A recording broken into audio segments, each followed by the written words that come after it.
ah non je vais être cohérent ba may xam lan la du ma ko nangu. d'accord ci tournée économique. non bu doon suma sago benn style lay wut mais pas bii mënu ma ko bañoon Macky nangul ko. deuxièmement la journée là ñuy honoré xale yi nga xam ni seen deret bu tuuru seen bakkan moo la indi à la présidence nga bàyyi ko fi dem fekk ji benn prestation de serment. sur un président. qui a fait 4 mandats. alors que yow ñu xeex 3 mandats ba ay bakkan tuuru. yow nga xeex 3 mandats toog dans tous les plateaux défendre ko. tey ngay dem prestation serment 4e mandat. deuxièmement je reviens sur ce que Cheikh Bara a dit et qui m'a fait rire. Depuis que Diomaye a prêté serment aujourd'hui qui a vu Diomaye rire au Sénégal. ku mës a gis Diomaye mu rey. mais bi mu nee Côte d'Ivoire xàqataay na rey. photo ba ngi c'est viral.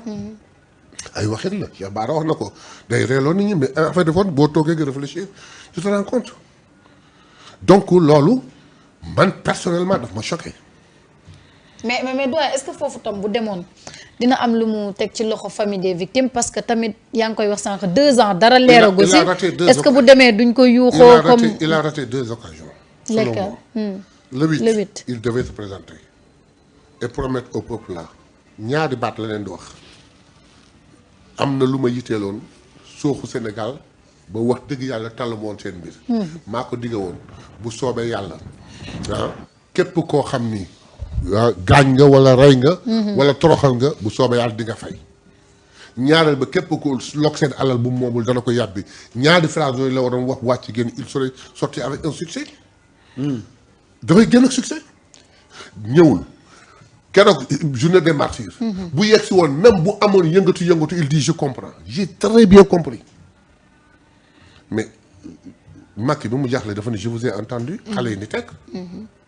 mais après mu def leneen mais kii mënoon na ñëw taxaw xale yu mu ne je vous ai entendu mais nag dëgg dafa am lu ma gënoon soxal topp seen bëgg-bëgg ba réew mi soox talu ma ko woon seen premier ministre talu ko woon samay ministre talu ko woon tey bi nga xamee ne alhamdulilah rabbil alamin xel dal na li ci des ci yéen laay jublu gis nga seen yii dinaa ko faj justice dina am te gis nga ñu jël seen alal dina ko fay mais jeex na il serait sorti avec un succès ça lui prendrait même pas 30 minutes il présente ses excuses pour partir et jël avion dem Côte d'Ivoire il l'a pas fait. mais à ce rythme là bi justice bi di wax xam nga Ousmane bi mu taxawee ci journée des martyrs bi wax na sax ba wax ci kaawam que ni am na ay magistrats comploteurs yoo xam ne ñu ngi fi ba tey te loolu kiy siégé ci biir magistrature bi moom rek moo mën a def raxas bi pour que justice bi ñu bëgg moom parce que nag à un moment donné. xàmmeetuñu justice bi ndax li jëm ci reddition des comptes ça fait presque des mois dafay stand by taxaw. mais li ma la bëgg wax li ci nekk moo ci nekk li Ousmane Sonko wax dafa leer nañ. gis nga avec le système là justice bi la fa nekkoon ña fa nekkoon place yanu nekkoon lan doon doxale moo fi nekk mais ay nit mënuñu soppeeku. donc li war mooy raxas ba mu set wecc. mais Macky Sall bi ne mënul def réew mi yàq na réew mi jël na alal réew mi lu ko def dañ ko seppi moo gouvernement yëpp génnee. assemblée nationale lu ko def dañu seppi 100 et quelques députés 130 députés changé leen gouvernement bi lu mu def génnee gouvernement bi yëpp def ci gouvernement bi bees. mais ñaari structure yaa ngoog des na benn muy la justice qu'est-ce qu'il attend pour changer la justice am nañu état bu am nañu kii exécutif bu wër. am législatif bu wér lu ci des mu justice bu wér commence par changer les gens. ils sont pas éternels dans un poste nga génne leen teg fa mais y a des magistrats verts y a des magistrats yoo xam ni wax dëgg yàlla ñu gëm yàlla te bëgg seen liggéey opté pour seen liggéey ñu ngi fii mais jox la ñu doxal waxoo ñu jàpp kenn wax ma ñu fekk Samba këram jàpp ko yóbbu.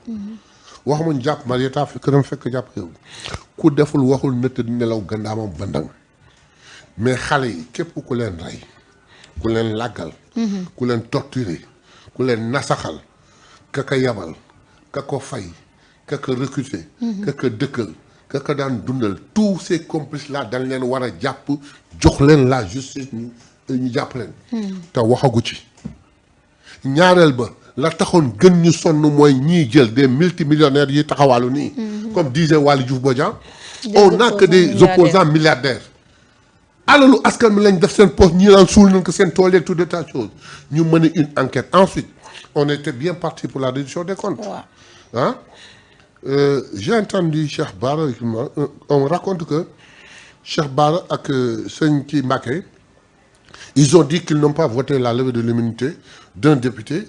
Pourquoi? Parce que un ancien ministre bu ñu topp ndax 50 millions. Mais am na ñoo xam ne ay 1 milliard et quelque. te ñu ngi biir hémicycle te ñu ngi toog di dox seen soxla. te ñu ngi toog dox seen soxla. 45 milliards. d'armement.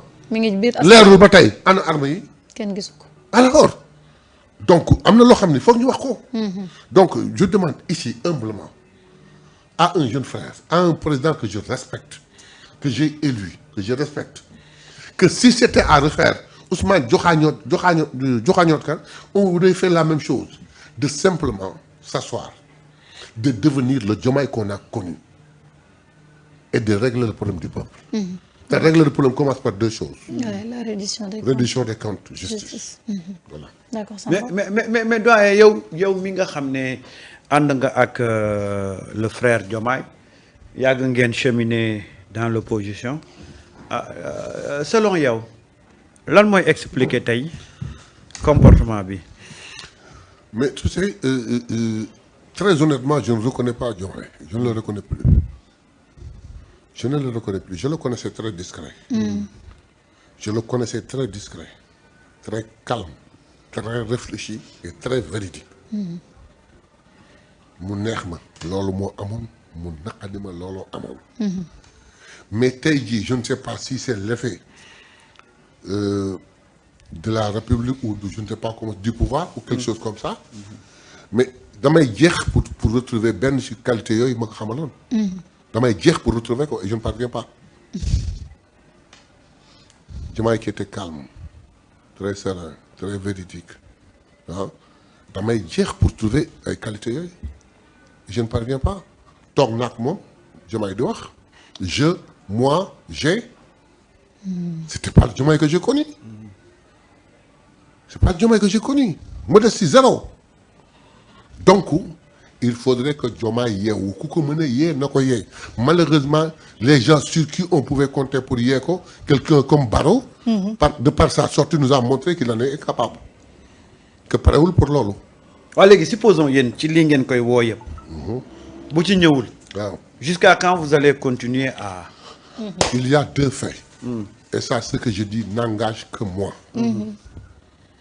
Je demande au frère Ousmane Sonko, le président de mon parti, de ne jamais, je dis bien jamais, démissionner du gouvernement. Heureusement que tout ce conflit politique joue sur le conflit administratif. Mais mon ça va impacter sur le... Pour le moment, ça n'impacte pas et qu'il continue à faire l'excellent travail qu'il faisait auprès du président. La concertation sur le plan administratif, sur le plan gouvernemental, nous connaissons doxal. Nous allons continuer sur le plan politique notre chemin duñu ko wàcc. J'ai toujours dit que on était rencontrés que par des pays. Le parti, le projet. On est arrivé au pouvoir, il nous reste le peuple. Et le peuple, sous nos relations avec moi, c'est basé sur deux faits. La confiance, ils l'ont eu en nous. Ils nous ont élus. Par le biais de Diomaye, ils l'ont élu président de la République avec 50 et quelques %. Ils nous ont réunis en nous donnant 130 députés sur 165. Le peuple peut parler avec nous, nous avons tous les moyens. Nous lui avons fait une promesse comme quoi, qu'il la gagne, qu'il la gagne, nous allons régler. Ba léegi réglé wuñ ko ki jël sa alal dina ko réglé ba léegi réglé wuñ ko léegi nag on s'en tiendra là. Normalement s'il est avéré qu'il a créé une coalition c'est-à-dire qu'il fait un mouvement autre que le parti il s'est auto-exclu du parti. Nous allons jamais l'appliquer. S'il compte à ce qu'on l'applique pour qu'il dise que kon ñoom ñoo ma dàq. Pour mën a def li mu def il se gourre dans le nous n'appliquerons pas.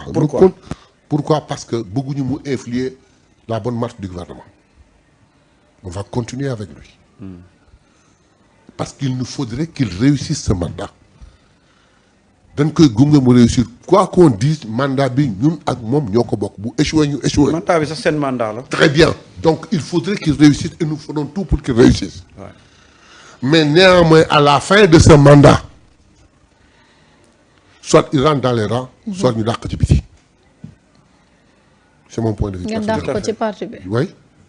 mais est-ce que moom génnewul boppam balaa ngeen koy dàq. loolu duñ ci sa tenir compte pour le moment. waaw parce que actuellement li tax ñu bëri jàpp ni dafay samp boppam pour deuxième mandat parce que coalition Mimi bi quand même mu ngi continuer di def ay recrutement wu nekk ci li mu nekk ki bindoon lettre ni Mimi la fa teg bindul lettre pour ni Mimi arrêté li ngay def alors que yéen ci seen parti ku fa nekk doo amee mouvement sax dañ lay dàq. moom mu bëgg a intéressé wu ci coalition. waxoon naa ko fii il y a 2 ans ou 2 ans et demi que ni Macky dafa waroon bokk 3e mandat. lu tax. que bu bokkoon le ridicule de sa vie lay jot. il n'aura même pas 15%. Si jamais il s'aventure à vouloir être candidat d'une manière ou d'une autre, par un moyen outre que Pastef, il sera ridicule. Je le dis aujourd'hui. Su nekkee candidat par un moyen bu mën a doon bu dul sous la couverture de Pastef, wallahi il sera ridicule. kon il ne sera pas candidat. Parce que Pastef nag ñoom seen candidat mooy Ousmane Sonko. Non, attendez, ce qui est clair. Ouais.